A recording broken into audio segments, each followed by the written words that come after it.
அத்திக்கடவு அவிநாசி திட்டத்தில் இணைக்கப்பட்ட நல்லூர், புங்களம்பள்ளி குளங்களுக்கு நீர் வந்ததால் விவசாயிகள் மனம் நிறைவடைந்தனர்.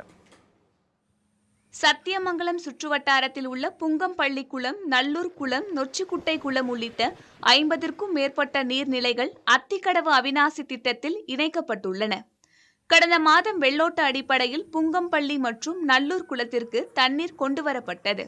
ஆனால் தொடர்ந்து தண்ணீர் வரவில்லை.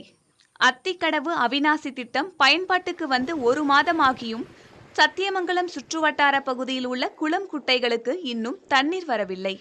இந்த குளங்களுக்கு தண்ணீர் விடக்கோரி புங்கம்பள்ளி குளம் அருகே 100க்கும் மேற்பட்ட விவசாயிகள் காத்திருப்பு போராட்டத்தில் ஈடுபட்டனர்.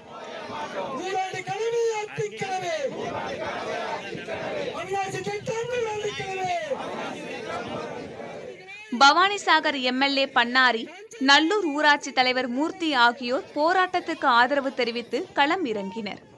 அங்கு சென்ற வட்டாட்சியர் சக்திவேல், காவல் ஆய்வாளர் சுப்புரத்தினம் ஆகியோர் குளங்களில் தண்ணீர் விடுவதற்கு ஏற்பாடு செய்வதாக உறுதியளித்தனர்.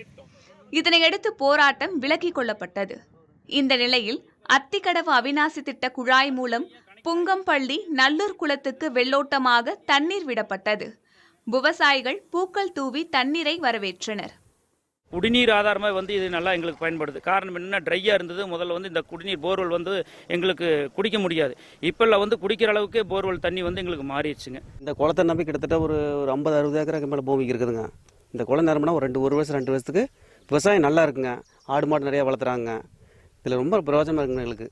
புங்கம்பள்ளி, நல்லூர் குளத்திற்கு தண்ணீர் கொண்டு வந்ததற்கு விவசாயிகள், பொதுமக்கள் மற்றும் நல்லூர் ஊராட்சி தலைவர் மூர்த்தி ஆகியோர் அரசுக்கு நன்றி தெரிவித்தனர். நல்லூர் குளத்துக்கு தண்ணீர் திறந்துவிட்டதால் கால்நடைகளுக்கு போதுமான தண்ணீர் கிடைக்கும், நிலத்தடி நீர்மட்டம் உயரும் என்றும் விவசாயிகள் தெரிவித்தனர். புதிய தலைமுறைக்காக சத்தியமங்கலம் செய்தியாளர் சாம்ராஜ்.